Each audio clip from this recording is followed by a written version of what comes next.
नमस्कार दोस्तों, welcome you to GK tricks. इस वीडियो में हम रीट एग्जाम्स के लिए मनोविज्ञान की टेस्ट सीरीज को आगे बढ़ा रहे हैं। आज से हम यूनिट 4 को स्टार्ट कर रहे हैं। इसमें जो आपके टॉपिक हैं वो हैं समायोजन, अधिगम की कठिनाइयाँ और विभिन्न अधिगमकर्ता की समझ। तो इनसे संबंधित रीट एग्जाम में 6 क्वेश्चन आएंगे और आज हम इस वीडियो में 50 इंपॉर्टेंट क्वेश्चन इसी टॉपिक से संबंधित सॉल्व करेंगे। तो सारे क्वेश्चन आप सेल्फ अटेम्प्ट करें और वीडियो के एंड में आपका जितना भी स्कोर हो वो आप कमेंट सेक्शन में जरूर शेयर करें। इन वीडियोस का जो शेड्यूल है वो डिस्क्रिप्शन में मेंशन है। और आज हम इस वीडियो का छोटा सा टारगेट रखते हैं 200 लाइक्स का। अगर वीडियो आपको तहे दिल से अच्छा लगे तो इसे लाइक जरूर करें। चलिए स्टार्ट करते हैं।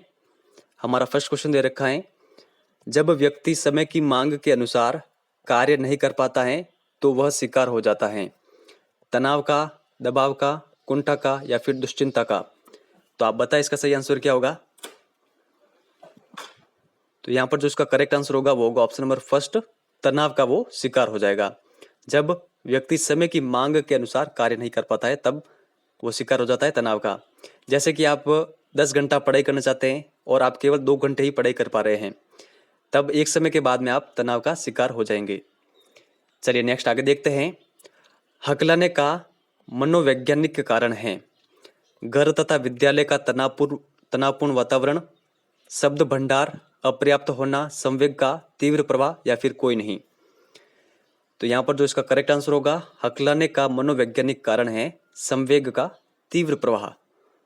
नेक्स्ट आगे देखते हैं। प्रतिभावान बालक शारीरिक, सामाजिक, संवेगात्मक दृष्टि से सर्वाधिक उच्च होते हैं। यह परिभाषा किसके द्वारा दी गई थी। तो ये परिभाषा दी गई थी टर्मन के द्वारा। ऑप्शन नंबर फर्स्ट यहाँ पर करेक्ट आंसर है। ये आप ध्यान रखिएगा, प्रतिभावान बालकों से संबंधित ये परिभाषा है। नेक्स्ट आगे देखते हैं। समायोजन अधिगम की प्रक्रिया है, ऐसा किसने कहा था। तो ऐसा कहा था स्किनर ने। नेक्स्ट आगे देखते हैं। सृजनात्मकता के मापन में प्रमुख प्रयास किसके द्वारा किए गए। Guilford, Crow and Crow, Erikson या फिर सभी। इसका करेक्ट आंसर होगा ऑप्शन नंबर फर्स्ट, गिलफोर्ड के द्वारा। और इनके सहयोगी कौन कौन थे, गेटजेल, जैक्सन और टॉरेंस। तो इन चारों का नाम आप ध्यान रखें। नेक्स्ट आगे देखते हैं। सृजनात्मक बालक की बुद्धि लब्धि कम से कम होनी चाहिए। तो कितनी होनी चाहिए, ये होनी चाहिए 110 तक। ऑप्शन नंबर सेकंड हमारा करेक्ट आंसर होगा। नेक्स्ट आगे दे रखा है। सृजनात्मकता के पोषण के लिए एक अध्यापक को निम्न में से किस विधि की सहायता लेनी चाहिए। ये क्वेश्चन कई एग्जाम में पूछा गया है, तो आप बताएं इसका सही आंसर क्या होगा। इसका करेक्ट आंसर क्या होगा, यह होगा ब्रेन स्टार्मिंग। ब्रेन स्टार्मिंग विधि की सहायता लेनी चाहिए सृजनात्मकता के पोषण के लिए। नेक्स्ट आगे देखते हैं। रक्षा तंत्र बहुत सहायता करता है हिंसा से निपटने में, दबाव से निपटने में, थकान से निपटने में या फिर अजनबियों से निपटने में। यहाँ पर इसका जो करेक्ट आंसर होगा वो होगा ऑप्शन नंबर सेकंड, दबाव से निपटने में। नेक्स्ट आगे देखते हैं। सामान्यतः पिछड़ेपन का प्रयोग उन बालकों के लिए होता है जिनकी शैक्षणिक उपलब्धि उनकी वास्तविक योग्यता के स्तर से कम हो। तो यहाँ पर बताया इसका सही आंसर क्या होगा। ये परिभाषा किसके द्वारा दी गई थी। तो ये परिभाषा दी गई थी ऑप्शन नंबर फर्स्ट हमारा करेक्ट आंसर होगा, बार्टन हॉल के द्वारा। तो ये आप ध्यान रखना, जो पिछड़े बालक होते हैं उनसे संबंधित ये परिभाषा है। आगे देखते हैं। शैक्षणिक समस्याओं से ग्रस्त बालकों को किस समस्या का सामना करना पड़ता है। तो यहाँ पर जो ये शब्द दे रखा है सबसे पहला, ये आप ध्यान रखें और फिर ये अपना आंसर क्लिक करें। तो इसका जो करेक्ट आंसर होगा वो होगा ऑप्शन नंबर सेकंड, भाषा के बोलने में असमानता का होना। ठीक है, ऑप्शन नंबर सेकंड हमारा करेक्ट आंसर होगा। क्योंकि जो देखो यहाँ पर जो ये शैक्षणिक दे रखा है, शैक्षिक यानी शिक्षा से संबंधित, तो कान एवं उनसे जुड़ी नसों का सही प्रकार से ये से रिलेटेड है नहीं। और मानसिक सक्रियता का कम होना, ये भी शैक्षिक समस्याओं से संबंधित नहीं है। ये केवल यही हो सकता है, भाषा के बोलने में असमानता का होना। तो यहाँ पर सेकंड नंबर करेक्ट है। एक युवती शादी के बाद जिम्मेदारी पूरी न करने के कारण माता पिता के पास आ जाती है। यहाँ पर कौन सी समायोजन युक्ति है। प्रतिक्रियाकरण, दमन, प्रतिगमन, आक्रामकता। थर्ड नंबर करेक्ट आंसर होगा प्रतिगमन। तो आप कंटेस्टली ध्यान रखिएगा। बालक के पिछड़ेपन की प्रकृति एवं सीमा को किस परीक्षण द्वारा ज्ञात किया जाता है। तो आप बताएं इसका करेक्ट आंसर क्या होगा। इसका जो करेक्ट आंसर है वो है ऑप्शन नंबर थर्ड, नैदानिक परीक्षण द्वारा। नेक्स्ट आगे देखते हैं, भग्नाशा का सबसे बड़ा आंतरिक कारण माना जाता है, तो ये माना जाता है मानसिक संघर्ष को, तो सेकंड यहाँ पर करेक्ट है।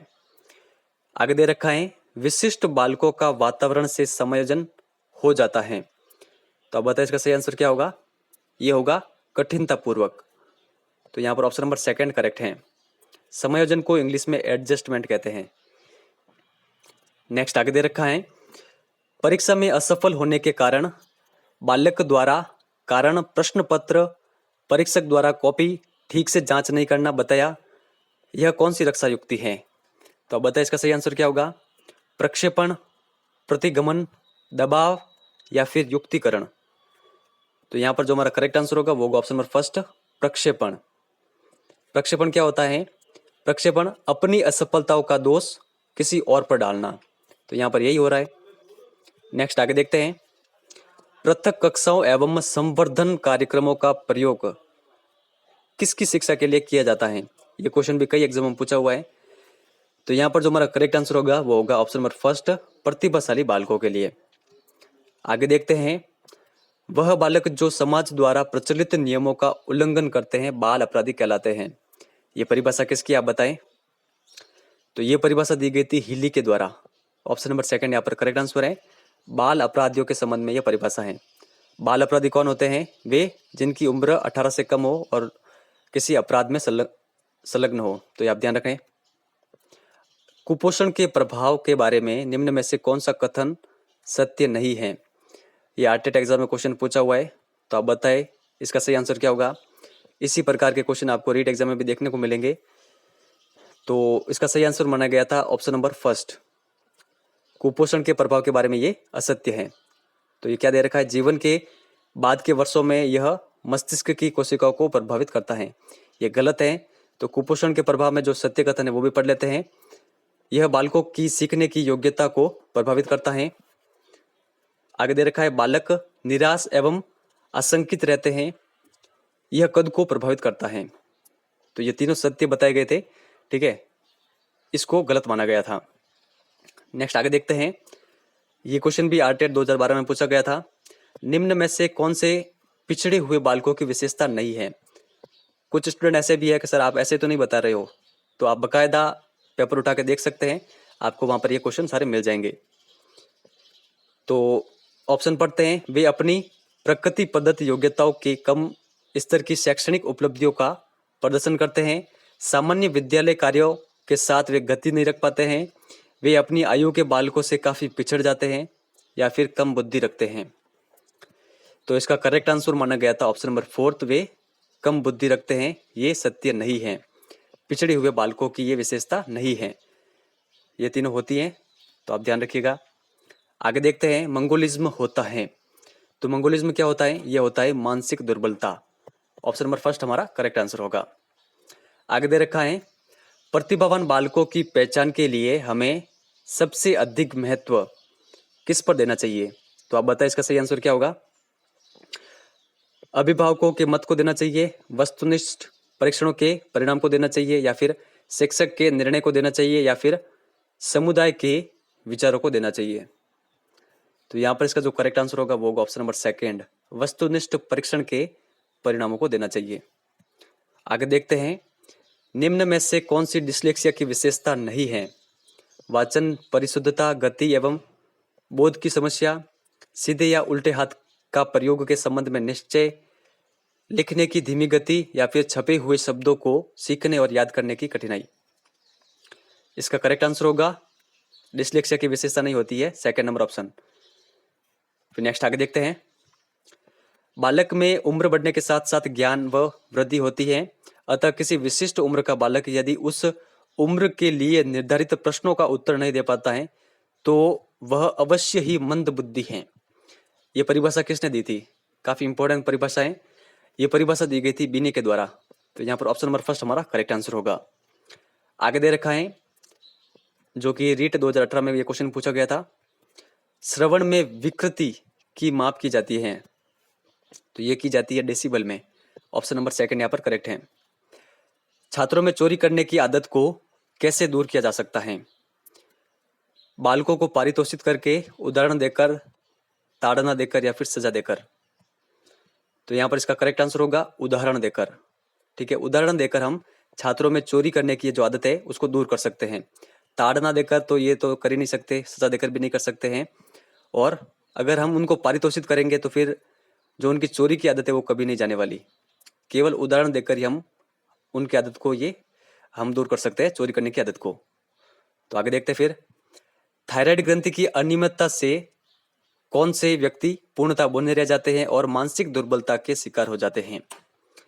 तो आप बताएं इसका सही आंसर क्या होगा। इसका सही आंसर होगा ऑप्शन नंबर सेकंड, क्रेटिनिज्म। तो आप ये ध्यान रखिएगा। नेक्स्ट आगे देखते हैं, निम्न में से कौन सा कारक मंदबुद्धि बालक के लिए आवश्यक नहीं है। तो यहां पर इसका जो करेक्ट आंसर होगा वो होगा मौलिकता। ऑप्शन देखिए, सीखने की मंद गति, ये तो होती है। शारीरिक दोष, ये भी मंदबुद्धि बालकों का ही एक विशेषता है। और अमूर्त चिंतन का भाव, ये भी होता है। मौलिकता उनमें नहीं पाई जाती है, मौलिकता आवश्यक नहीं है। तो ऑप्शन नंबर 4 यहाँ पर करेक्ट आंसर होगा। आगे देखते हैं, एक 5 वर्ष के बच्चे में दूसरे के प्रति प्रतिक्रिया तथा संप्रेक्षण में कमी है तथा असामान्य व्यवहार को बार बार करता है, इस तरह के लक्षण किस चीज का प्रतीक है। तो ये प्रतीक है सेसव स्वलीनता के। ऑप्शन नंबर 3 हमारा करेक्ट आंसर होगा। आगे दे रखा है, बाल अपराधी होने के मनोवैज्ञानिक कारण हैं मानसिक रोग, संवेगात्मक असंतुलन, निराशा या फिर उपयुक्त सभी। यहां पर इसका करेक्ट आंसर होगा उपयुक्त सभी। आगे देखते हैं, निम्न बालकों में 25 से 50 के मध्य बुद्धि लब्धि होती है, वह होते हैं। तो वे होते हैं मूढ़ बुद्धि बालक। ऑप्शन नंबर सेकंड यहां पर करेक्ट है। आगे देखते हैं, तनाव से संबंधित यह परिभाषा है, तनाव असंतुलन की दशा है जो प्राणी का अपनी उत्तेजित दशा का अंत करने के लिए कोई कार्य करने हेतु प्रेरित करती है। परिभाषा किसके द्वारा प्रस्तुत की गई। तो यह परिभाषा दी थी गेट्स ने। नेक्स्ट आगे देखते हैं, मंद बुद्धिता के कारण होते हैं वंशानुक्रम, कुपोषण, शारीरिक आघात या फिर सभी। तो यहां पर सभी इसका करेक्ट आंसर है। आगे देखते हैं, मानसिक स्वास्थ्य विज्ञान वह विज्ञान है जिसका संबंध मानव कल्याण से है, परिभाषा प्रस्तुत की। तो ये परिभाषा दी थी क्रो एंड क्रो ने। किसी के दुख में दुखी होकर स्वयं उसके जैसा अनुभव करना, यहां पर कौन सी रक्षा युक्ति आप बताएं। दमन, समन, अंतक्षेपण या फिर तर्क संगतिकरण। तो यहां पर जो इसका करेक्ट आंसर होगा वो होगा ऑप्शन नंबर 3, अंतक्षेपण। तो ये आप ध्यान रखिएगा। आगे देखते हैं, दृष्टि दोषों से युक्त बालक हेतु कौन सी प्रणाली शिक्षा हेतु उपयोग की जा रही है। शारदा लिपि, ब्रेल लिपि, आत्म अध्ययन या फिर कोई नहीं। तो ये है ऑप्शन नंबर सेकंड, ब्रेल लिपि। नेक्स्ट आगे देखते हैं, जिनकी मानसिक दुर्बलता से सिर का आकार काफी छोटा हो जाता है और सिर की परिधि 17 इंच तक होती है, उन्हें कहा जाता है। तो उन्हें कहा जाता है माइक्रोसिफेली। ऑप्शन नंबर 3 हमारा करेक्ट आंसर होगा। तो आप ध्यान रखिएगा। आगे देखते हैं, बाल अपराध के उपचार की विधि नहीं है मनोविश्लेषण विधि, मनोभिनय विधि, कारावास, अधिगम। ये क्वेश्चन 1-2 एग्जाम में पूछा हुआ है, तो मैंने डायरेक्टली यहाँ पर आपको सामने रखा है ये। तो इसका करेक्ट आंसर क्या होगा, कारावास। आगे देखते हैं, तनाव को दूर करने का अप्रत्यक्ष ढंग है। कई एग्जामों में इस प्रकार के क्वेश्चन पूछे जाते हैं, तो आपको पता होना चाहिए कि तनाव को दूर करने के प्रत्यक्ष ढंग कौन कौन से और अप्रत्यक्ष ढंग कौन कौन से हैं। तो यहाँ पर इसका जो करेक्ट आंसर होगा, यहाँ पर अप्रत्यक्ष ढंग दे रखा है तनाव को दूर करने का, वो है औचित्य स्थापन। तो प्रत्यक्ष कौन कौन से होंगे, बाधाओं का निस्तारण, समझौतावादी उपाय, लक्ष्यों का प्रतिस्थापन। आगे देखते हैं, कुंठा से संबंधित यह परिभाषा है, कुंठा से अभिप्राय किसी भी चीज या आवश्यकता की पूर्ति में आने वाली बाधा से उत्पन्न संवेगात्मक तनाव से है। तो यह परिभाषा किसके द्वारा दी गई आप बताएं। यह परिभाषा दी थी गुड ने। ऑप्शन नंबर फर्स्ट यहां पर करेक्ट है। आगे देखते हैं, निम्न में से कौन सा समायोजन का प्रकार नहीं है, व्यक्तिगत, रचनात्मक, सामाजिक या फिर भाषात्मक।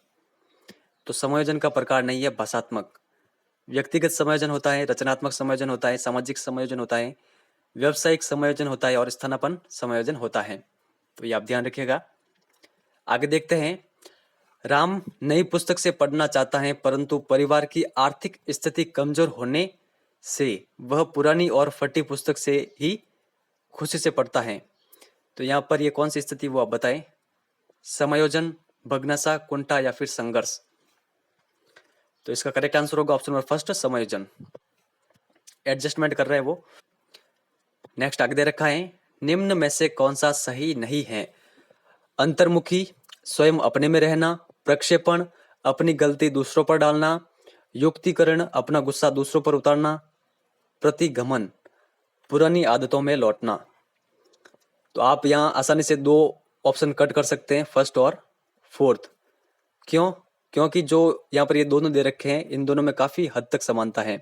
आप देखिए, अपनी गलती दूसरों पर डालना और अपना जो गुस्सा होता है वो दूसरों पर उतारना, ये काफी हद तक सेम है। तो इन दोनों में से आंसर होगा। तो प्रक्षेपण के बारे में हमने आगे डिस्कस किया था एक क्वेश्चन में कि वो बालक जो फेल हो गया था वो दोष किसे देता है, अध्यापक के कॉपी जांचने को और प्रश्न पत्र पर। तो प्रक्षेपण के बारे में तो यहाँ पर सही दे रखा है, अपनी गलती दूसरों पर डालना। तो इसका करेक्ट आंसर क्या होगा, युक्तिकरण, अपना गुस्सा दूसरों पर उतारना। जबकि ये उदाहरण किसका है, ये उदाहरण तो प्रक्षेपण का ही है। युक्तिकरण क्या होता है, फर्स्ट बात ये ध्यान रखना, युक्तिकरण के अन्य नाम भी है। इसे तर्क संगतिकरण भी कहते हैं और औचित्य स्थापन भी कहते हैं। तो ये क्या होता है, तो ये होता है कि जो हमें प्राप्त नहीं होता है उसमें दोष निकालना। जैसे कि आपको कोई चीज प्राप्त नहीं होती है तो फिर आप उसमें दोष निकाल देते हैं। तो ये आप ध्यान रखिएगा। नेक्स्ट आगे देखते हैं, अंतर्द्वंद कितने प्रकार का होता है। तो अंतर्द्वंद ये होते हैं 3 प्रकार के। तो यहाँ पर ऑप्शन नंबर थर्ड हमारा करेक्ट आंसर होगा। कौन कौन से वो हम नेक्स्ट क्वेश्चन में देख लेंगे। नेक्स्ट क्वेश्चन हमारा यही है, सुरेश के पास 2 नौकरियों के विकल्प हैं, लेकिन दोनों ही विकल्प उसकी रुचि के नहीं है, परंतु उसको नौकरी की आवश्यकता है। किस प्रकार का द्वंद है।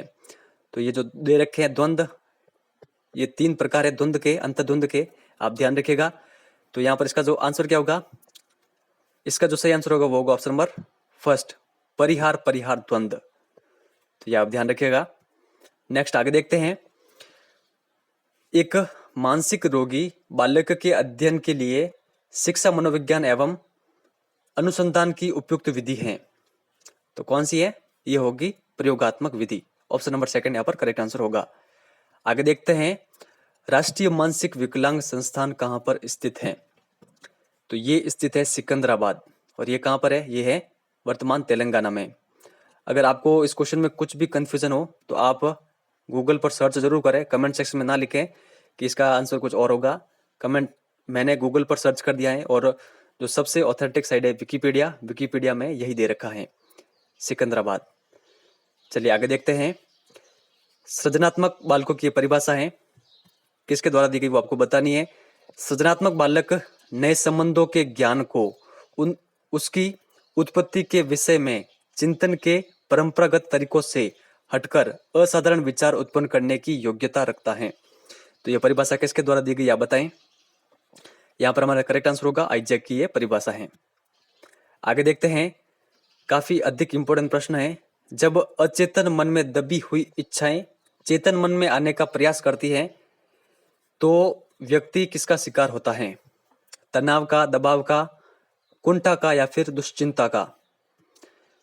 तो व्यक्ति शिकार हो जाता है दुश्चिंता का। ऑप्शन नंबर फोर्थ हमारा करेक्ट आंसर होगा। तो दुश्चिंता की ये परिभाषा है, आपको ये ध्यान में होनी चाहिए। आगे देखते हैं, कुसुमयोजित व्यक्ति का लक्षण नहीं है। तो इसका आंसर आपको इस वीडियो के कमेंट सेक्शन में देना है। एकदम नॉर्मल क्वेश्चन है, तो आप इसका आंसर कमेंट सेक्शन में जरूर लिख के बताएं। और हमारा लास्ट क्वेश्चन दे रखा है, झूठ बोलने की आदत इस मनोरोग को कहा जाता है, हिस्टीरिया, फोबिया, मिथोमेनिया या फिर इल्यूजन। तो जो झूठ बोलने की आदत होती है इसको कहा जाता है मिथोमेनिया। ऑप्शन नंबर थर्ड हमारा करेक्ट आंसर होगा। ये एक मनोरोग है, तो आप ध्यान रखिएगा। तो फ्रेंड्स, आपका जितना भी स्कोर रहा है वो आप कमेंट सेक्शन में जरूर शेयर करिएगा। जिन जिन स्टूडेंट ने भी इस क्वेश्चन का आंसर दिया है उन्हें धन्यवाद। तो मैं आपको इसका सही आंसर बता देता हूँ। तो जो कुसमयोजित व्यक्ति होगा उसमें ये लक्षण तो कभी नहीं होंगे, वातावरण के प्रति संतोष, ये सभी विशेषताएं होती है कुसुमायोजित व्यक्ति की। तो फ्रेंड्स, ये था हमारा वीडियो। अगर वीडियो आपको अच्छा लगा है तो लाइक और शेयर जरूर करें। चैनल पर नए तो चैनल को सब्सक्राइब जरूर करें। नेक्स्ट 2 वीडियो भी यूनिट 4 पर ही होंगे, तो आप यूनिट 4 की तैयारी करके रखें। और जितने भी ये कुसंयोजन के प्रत्यक्ष उपाय हैं, अप्रत्यक्ष उपाय, इनको आप ध्यान में रखें, इनको पढ़ें।